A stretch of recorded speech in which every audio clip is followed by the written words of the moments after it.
Baik, sebelumnya di sini ada yang udah tahu apa itu anemia? Kekurangan darah. Ya, betul sekali ya.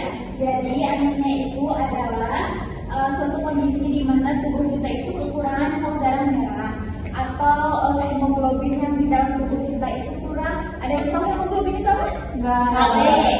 Iya, itu singkatannya. Jadi hemoglobin itu adalah protein yang berada di dalam tubuh atau sel darah merah yang berfungsi untuk mengangkat oksigen dan menyerap ke paru-paru sehingga disebarkan ke seluruh tubuh atau ke jaringan tubuh. Nah, kita semua di sini itu udah tahu ya, kalau kita kekurangan oksigen pasti organ atau jaringan tubuh kita itu tidak akan bekerja secara optimal ya. Lalu berapa sih batas normal dari hemoglobin itu? Untuk perempuan itu 12 gram per desiliter dan untuk laki-laki itu 13 gram per desiliter. Kita sendiri bisa lihat ya di leafletnya masing-masing. Ini adalah hal yang paling penting. Kita selalu bertanya-tanya, apa sih penyebab dari anemia itu? Apalagi kita remaja-remaja ya. Ada yang tahu nggak salah satunya itu apa?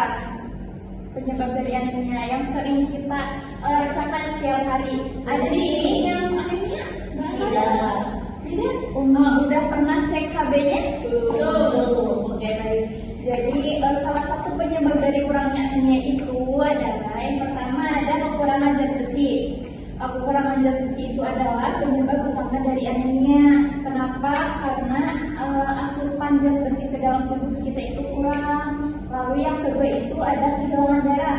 Yang utamanya itu untuk perempuan. Perempuan kan menstruasi ya, jadi akan mengeluarkan banyak darah. Dan ada juga yang terkena luka atau kecelakaan, jadi akan mengeluarkan banyak darah juga.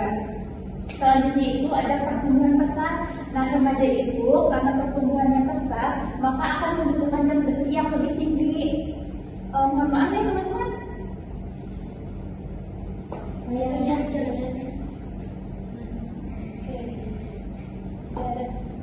Mungkin mohon maaf, wilayahnya tidak ada, bisa dilihat di leaflet masing-masing ya. Kita lanjutkan. Nah, tadi pertumbuhan pesat ya, jadi jika kita pertumbuhannya besar, maka zat besinya juga kita itu harus dinaikkan. Selanjutnya ada pola makan yang tidak seimbang. Kita itu harus benar-benar menjaga pola makannya. Dari zat besinya kita harus dilihat ini cukup atau tidak. Terus dari vitaminnya juga kita harus distabilkan gitu. Selanjutnya itu ada penyakit atau infeksi. Nah, itu penyakit yang mungkin kita kurang tahu, tapi itu juga penting. Contohnya itu ada thalassemia, terus ada cacingan, ada gangguan penyerapan zat besi juga. Lalu ada infeksi di usus, itu bisa menyebabkan anemia juga. Baik, selanjutnya itu teman-teman ada gejala dari anemia. Di sini kalian pasti akan memperhatikan teman-teman yang kelihatannya tuh kayak pucat mukanya ya, ada.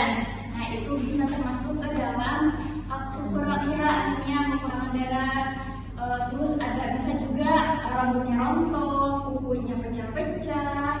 Terus ada juga sulit konsentrasi kalau di dalam kelas. Terus ada juga tangan dan kakinya itu terasa dingin. Terus kita juga bisa melihat dari telapak tangan. Kalau misalkan terlihat pucat dan dingin, itu bisa termasuk ke dalam anemia. Betul. Baik, selanjutnya itu ada dampak anemia nih. Dampaknya terjadi ke remaja itu apa sih dampaknya? Yang pertama itu ada kognitif dari pendidikan. Kita akan kurang konsentrasi di dalam kelas. Maka akan turunnya juga prestasi kita. Terus ada fisik dan kesehatan, itu akan mudah sakit karena imunnya kita itu kurang.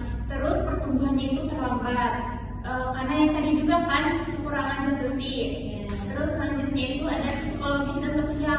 Kalau misalkan di kelas itu kayak terlihat selalu murung atau selalu marah-marah, nah itu juga bisa termasuk di sini. Ada yang suka marah-marah? Ada.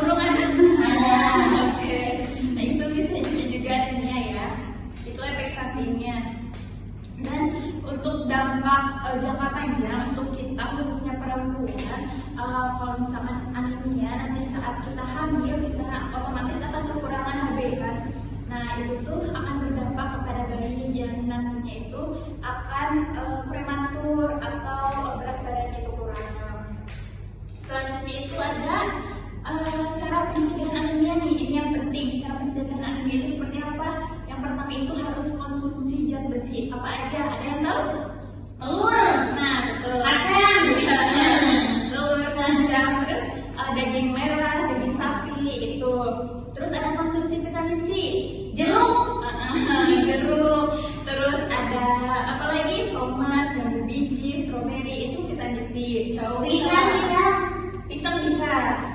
Terus ada yang penting itu kita harus menghindari makanan-makanan yang sering kita konsumsi. Kalau anak remaja ya, peraci-aci ya, kopi, Bakso. iya, bakso, teh itu menghambat pertumbuhan zat besi di dalam tubuh kita. Terus ada juga ini satu lagi, menjaga kebersihan diri dan lingkungan. Seperti apa? Mandi. Cuci tangan, itu kita harus menjaga ya, tidak jajan sembarangan.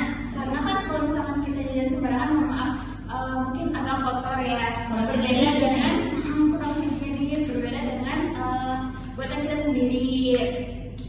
Terus kayak menghindari infeksi cacing dengan meminum obat cacing selama 1 bulan. 6 bulan sekali. Terus olahraga rutin dan istirahat yang cukup. Olahraga rutin di kamar. Bisa push-up, iya, yoga bisa. Yang penting tubuh kita itu bergerak. Baik. Seperti itu. Baik teman-teman, sejauh ini apakah ada pertanyaan? Oke, silakan. Kan kita itu suka dikasih pil ya yang merah itu dari sekolah. Itu dari penting enggak? Soalnya dia tuh gak suka dimakan. Rasanya tuh mual. Oke. Bau gitu, bau hanyir. Terus ada takut juga ya pasti. Iya. Nah, ini sangat penting banget ya teman-teman. Kita harus mengkonsumsi obat itu karena apa? Karena ya tadi jangka panjang ke depannya kita perempuan itu penting meminum pil obat merah itu penambah darah. Meskipun kita darahnya itu HB-nya itu normal, tapi kan kita lihatnya itu jangka ke depannya kita akan menjadi seorang ibu ya. Itu sangat penting sekali. Seperti itu. Jangan lupa ya cek HB-nya. Terus kalau misalkan kita merasa kurang, ya tadi cara penanganannya itu kayak apa? Seperti itu. Baik, ya. Ada lagi pertanyaan? Cukup. Baik, kalau cukup, terima kasih rekan-rekan semua telah berpartisipasi atas penyuluhan kami. Mohon maaf bila ada kekurangan kata maupun tingkah laku yang tidak enak. Sekali lagi terima kasih. Assalamualaikum warahmatullahi wabarakatuh. Waalaikumsalam warahmatullahi wabarakatuh.